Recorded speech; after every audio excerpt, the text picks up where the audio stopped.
রাজধানীর চকবাজারের ঊর্ধ্ব রোডে নোয়াখালী ভবনে আগুনে পুড়ে গেছে ছোট বড় প্রায় ২৮টি প্লাস্টিক কারখানা। ২ ঘন্টার চেষ্টার পর ফায়ার সার্ভিসের ১৩টি ইউনিট আগুন নিয়ন্ত্রণে আনে। তদন্ত করে আগুন লাগার কারণ ও ক্ষতির পরিমাণ জানা যাবে বলে জানায় ফায়ার সার্ভিস। বিস্তারিত আহমদ বাবুর রিপোর্টে। রাত ৩:৩০টার দিকে নোয়াখালী ভবনের প্লাস্টিক কারখানায় আগুন লাগে। দাহ্য পদার্থ থাকায় দ্রুত তা ছড়িয়ে পড়ে ভবন ও পাশে থাকা টিন শেড কারখানায়।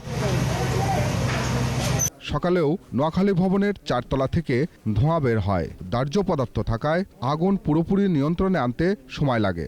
রাতে কারখানায় প্লাস্টিক গলিয়ে কাজ করার সময় আগুনের সূত্রপাত হয় বলে জানায় কর্মরতরা। সব মিলে ২৮-৩০টার মতো কারখানা ছিল আর কি। হ্যান্ড মেশিন, কাটার মেশিন, দানার মেশিন, এগুলো আর কি সবই তো পুড়ে গেছে। স্থানীয়রা বলছে কারখানা বন্ধ করতে ঝুঁকিপূর্ণ নোয়াখালী ভবন তালা মারা হয়েছিল।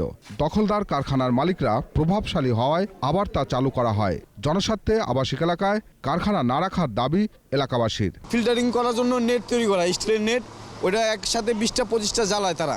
এই জ্বালানো এদিক দিয়ে তারা ওই আগুনটা সূত্রপাত ধরে বড় করে বাতাসে আগুনটা বড় হয়ে গেছে। উপর মহলের কিছু লোকজন আছে, বড় ব্যবসায়ী, তারা এদিকে তারা দখল করে অনেক বড় বড় ব্যবসা করতেছে। অবৈধ বলতে গেলে সবই অবৈধ, আবাসিক এলাকায় কোনোটাই চলে না। ২ ঘন্টা চেষ্টার পর আগুন নিয়ন্ত্রণে আসে বলে জানায় ফায়ার সার্ভিস। কারণ এই মুহূর্তে বলা যাবে না, কারণ এবং ক্ষয়ক্ষতির পরিমাণ আমরা মালিককেও পাইনি। কি কারণে লাগছে আমরা হয়তো তদন্ত সাপেক্ষে বলতে পারবো। যে আগুনে কেউ হতাহত হয়নি বলে জানান তারা।